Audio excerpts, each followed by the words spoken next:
Hi guys, నేను ఈరోజు ఈ వీడియోలో ఏం చూపించబోతుందంటే మీకు నేను లాస్ట్ టైం ఒక వీడియో చేశాను అనమాట టైలరింగ్ గురించి. సో యూట్యూబ్ చూసి టైలరింగ్ నేర్చుకొని టైలరింగ్ చేస్తే ఎలా ఉంటుంది అనేది. సో నేను ఇప్పుడు ఆ ఎక్స్పీరియన్స్ అయితే మీకైతే నేను షేర్ చేశాను అనమాట, ఎలా వచ్చింది ఏమి అనేది.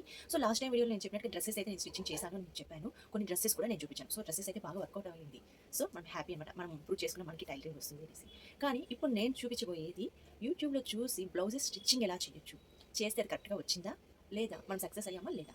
బట్ చేసినా కూడా మనం డైలీ ప్రాక్టీస్ చేసామా లేదా అప్పుడప్పుడు నేను మామూలుగా అన్నింటిలో చెప్పినట్టుగా అమావాస్యకి పౌర్ణానికి చేస్తున్నామా అనేది కూడా నేనైతే ఇక్కడ చూపిస్తున్నాను. నాలాగా యూట్యూబ్లో అమావాస్యకి పౌర్ణానికి చూసి మళ్ళీ 1 ఇయర్ తర్వాత మళ్ళీ అమావాస్య పౌర్ణానికి స్టిచ్చింగ్ నేను స్టార్ట్ చేశాను అనుకోండి, ఎంత బాగా మీరు టైలరింగ్ అనేది నేర్చుకుంటారో నేనైతే చూపిస్తాను.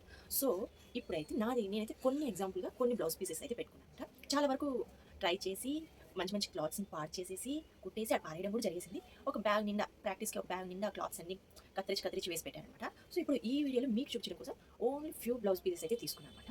దాంట్లో ముందు మనం ఎలా కుట్టామని చూపించడానికంటే ముందు బ్లౌజ్ పీసెస్ కట్ చేసి నేను చూపించి పెడతాను. సో ఇదైతే ఒకటి అనమాట నేను తీసుకున్నాను, ఎందుకంటే నా దగ్గర లైనింగ్ పీసెస్ చాలా ఉంటాయండి. సో నేను ఎక్కువ మోస్ట్లీ యూస్ చేయను కాబట్టి వాటిని అయితే ఈ ప్రాక్టీస్ కోసం యూస్ చేసి అన్ని చాలా వరకు లైనింగ్ పీసెస్ వేస్ట్ చేశాను. సో అలాగే ఇక్కడ కూడా ఒకటి కటింగ్ చేసి పెట్టాను. సో చూసారా, ఇది ఒక కలరు, ఇది ఇంకో కలర్. సో నేనేం చేశాను అనుకున్నాను, ఇది మెయిన్ బ్లౌజ్ పీస్కి యూజ్ చేసి దీనికి లైనింగ్గా ఈ క్లాత్ వేసి ప్రాక్టీస్ చేద్దామని కట్ చేశాను. చాలా బాగుంటుంది అని ఐడియా. చలో భయ్ దేఖో అబ్ మే క్యా కర్తా హూం. సో అనుకున్నట్టుగానే రెండింటిని కూడా కట్ చేశాను. సో మీరు చూసారంటే ఇదేంటి హ్యాండ్సా, ఓకే, ఇది హ్యాండ్స్ పీస్గా కట్ చేశానండి. చూసారా, ఇది ఫుల్ హాఫ్ ఏదో కట్ చేసి పెట్టానండి. సో ఇది హ్యాండ్స్ పీస్కి ఇది కట్ చేసి పెట్టాను. ఇదేంటి, ఎస్, ఇది బ్యాక్ ఫ్రంట్గా కట్ చేశానండి. ఇది ఒకటి. నెక్స్ట్ మిగతా ఇక్కడ కింద ఏదో బ్లౌజ్కి కింద కట్ చేస్తాం, ఇవి అటాచ్ చేస్తాం. నేమ్స్ అయితే నాకు అస్సలు గుర్తుండండి, చెప్పాను కదా 1 ఇయర్లో ఒకసారి అయితే నెక్స్ట్ ఇయర్కి మళ్ళీ అతను ఉంటుంది మన అదంతా. సో అందువల్ల దీన్ని నేమ్ మర్చిపోయాను నేను. సో ఇదైతే కట్ చేసి పెట్టాను. అయ్యో ఫ్రంట్ పార్ట్ లేదు ఇక్కడ.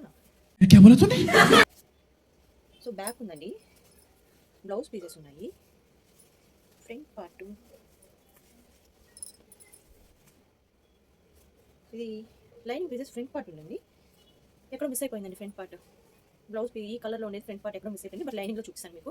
సో చూసారా, ఈ లైనింగ్లో ఇది ఫ్రంట్ పార్ట్కి అయితే కట్ చేసి పెట్టాను. ఇంకా బ్లౌజ్ పీసెస్కి కట్ చేశాను. సో ఆల్మోస్ట్ ఇవన్నీ కట్ చేసి పెట్టాను. ఒక 1 ఇయర్ 1.5 ఇయర్ ముందు కట్ చేసి పెట్టాను.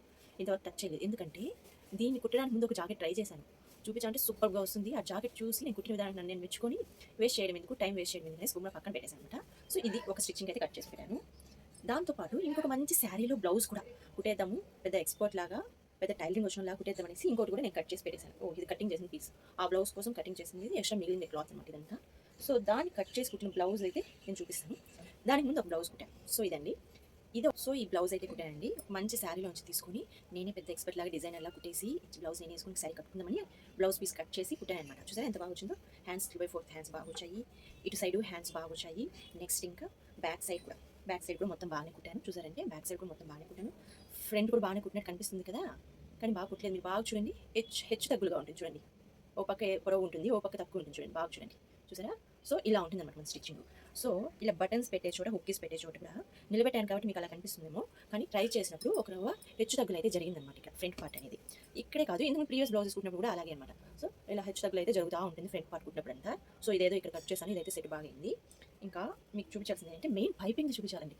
పైపింగ్ అండ్ ఇక్కడ బ్లౌజెస్ అటాచ్ చేసేటప్పుడు ఎంత ఇబ్బంది పడతాను అంటే అంత ఇబ్బంది పడతాను. ఎన్నిసార్లు కుట్లిప్పి కుట్టింటాను, ఎందుకు ఈ బ్లౌజింగ్ చేద్దాం అనుకున్నాను అనిపిస్తుంది, కానీ చేయాలనిపిస్తుంది.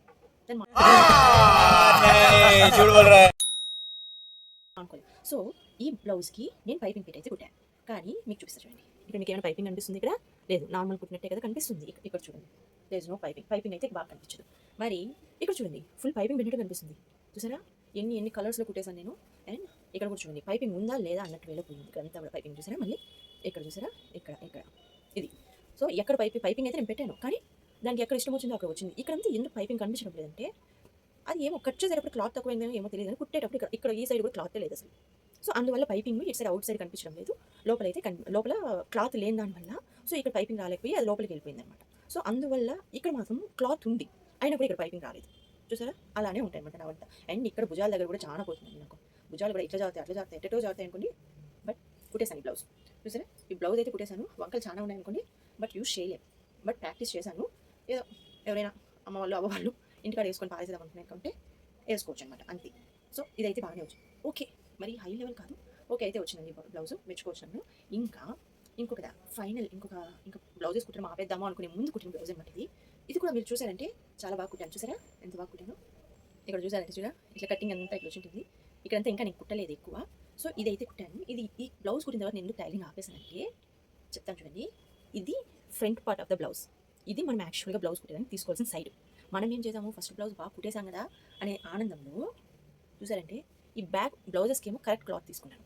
ఫ్రంట్ పార్ట్కి ఇది ఫ్రంట్ పార్ట్, ఓకే. ఫ్రంట్ పార్ట్కి ఇది బ్యాక్ పార్ట్కి తీసుకున్న క్లాత్ ఒకసారి కరెక్ట్గా చూడండి. ఈ బ్లౌజ్కి ఈ ఫ్రంట్ పార్ట్ బ్యాక్ పార్ట్ తీసుకున్న క్లాత్ చూడండి. అండ్ మళ్ళీ ఫ్రంట్ పార్ట్లో ఇక్కడ డౌన్ తీసుకున్న క్లాత్ చూడండి.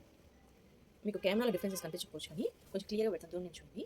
ఈ క్లాత్కి ఇక్కడ చాలా డిఫరెన్స్ ఉంది. కానీ మనము అట్ ద టైం కనుక్కోలేము. ఇప్పుడు చెప్తాను చూడండి. ఇది అసలైన క్లాత్, మనం బ్లౌజ్ కుట్టాల్సిన క్లాత్.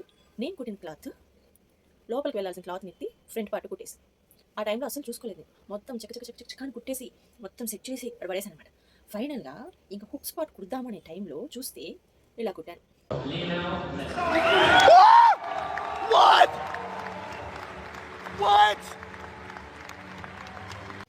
నాకు ఇప్పే ఓపిక లేక దాన్ని అలానే పెట్టేసి ఇంక ఈ బ్లౌజ్ ఇంకొక దండము నేను చేసిన కాడికి చాలని చెప్పి పెట్టేశాను. సో ఇంక మీరు చూసంటే దీనికి లైనింగ్ నేను ట్రై చేయలేదు అసలు. ఎందుకంటే తెలిసిందే కదా, లైనింగ్ మనం లైనింగ్ కుట్టాలని చేస్తాము. కానీ నేను కుట్టేటప్పుడు ఆ పక్క అది ఏ పక్క లైనింగ్ వస్తుందో ఏ పక్క లైనింగ్ రాదు తెలియదు కాబట్టి అది కూడా నేనైతే ట్రై చేయలేదు. సో చూడండి, దీనికోసం నేను మంచి లైనింగ్ క్లాత్స్ నా దగ్గర ఉన్నాయని చెప్పాను కదా, చాలా వరకు ఉంటాయి. సో ఈ లైనింగ్ క్లాత్స్ అంతా వేస్ట్ చేశాను, దారం వేస్ట్ చేశాను, నా టైం వేస్ట్ చేశాను. ఇంకా మీరు చూసారంటే front part back part attach చేసేటప్పుడు చూడండి, ఈ బ్యాక్ పార్ట్ ఏమో బ్యాక్ సైడ్ పొడవ వచ్చేస్తుంది, ఫ్రంట్ పార్ట్ ఏమో దీనికి ఫ్రంట్ పార్ట్ పొడవ వచ్చిందండి. చూడండి, ఫ్రంట్ పార్ట్ పొడవ వచ్చింది, బ్యాక్ పార్ట్ డౌన్ అయిపోయింది. ఎలా వేసుకోవాలి? ఇలానే ఉంటాయి నేను టైలరింగ్ నేర్చుకున్నప్పుడంతా. అందుకే అంటారు మనకి ఏది వర్కౌట్ అవుతుందో ఆ పని చేయాలి. ఇది వర్కౌట్ అవుతుందండి, కానీ ఎప్పుడు మనం శ్రద్ధగా దాని మీద కూర్చొని నేర్చుకోవాలి అని ట్రై చేసినప్పుడు ఏది కానీ మనకు వర్కౌట్ అవుతుంది. ఇలా నా అలాగా 1 year ఒకసారి చేస్తామని అనుకోండి, అది కూడా మనకు రాదనమాట. సో ఇదనమాట నా బ్లౌజ్ స్టిచ్చింగ్ కోసం నేను ట్రై చేసి కుట్టినవి. నాకు రాదని కాదు కానీ మీరు చూసారంటే ఈ బ్లౌజ్ చాలా బాగా వచ్చింది, ఈ బ్లౌజ్ మిస్ అయిపోయింది. సో ఇంకా ఈ బ్లౌజ్లో కూడా ఫ్రంట్ పార్ట్. సో ఫైనల్గా నేను ఏం చెప్పదలుచుకున్నానంటే అండి, యూట్యూబ్లో చూసుకుని మనం స్టిచ్చింగ్ నేర్చుకోవచ్చు. బట్ నేను నేర్చుకున్న దాంట్లో నేను పర్ఫెక్ట్గా టైం స్పెండ్ చేయలేకపోయాను కాబట్టి నాకు ఎప్పుడు కుట్టినా కానీ front part back part equal అనేది రాదు. అండ్ మోరోవర్ పైపింగ్ రాదు. అలాగే ఫ్రంట్ పార్ట్ కుట్టేటప్పుడు కూడా అక్కడ కరెక్ట్ సింక్ అయితే నేను చేయలేకపోతే 3 parts అటాచ్ చేసేటప్పుడు కూడా నేను అక్కడ మెయిన్ పాయింట్స్ అనేది మిస్ అవుతూ ఉన్నాను. ఎవ్రీ టైం నేను చెక్ చేసుకోవాల్సి వస్తానే ఉంది.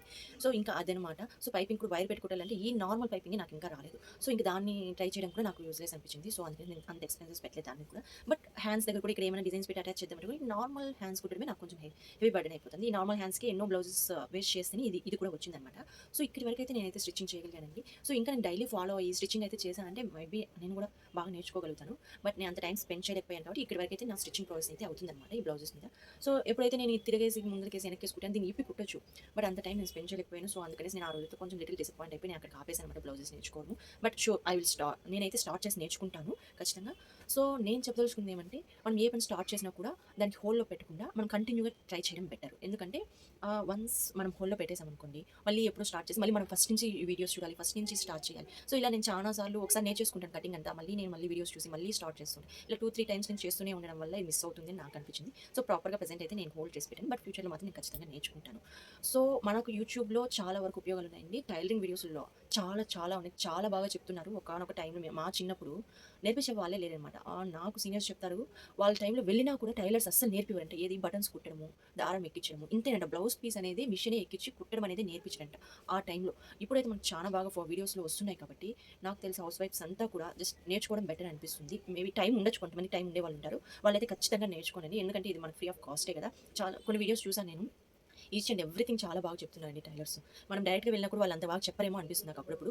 సో చాలా బాగా చెప్తున్నారు. తప్పకుండా అందరూ వీడియోస్ చూడండి, నేర్చుకోండి. సో నేను కూడా ఈ బ్లౌజ్ స్టిచ్చింగ్ అయితే ఎప్పుడో ఒక రోజు నేను నేర్చుకుంటాను. ఇప్పటికైతే ఇదనమాట నా బ్లౌజ్ స్టిచ్చింగ్ ఎక్స్పీరియన్స్ నేను మీకు షేర్ చేస్తున్నది.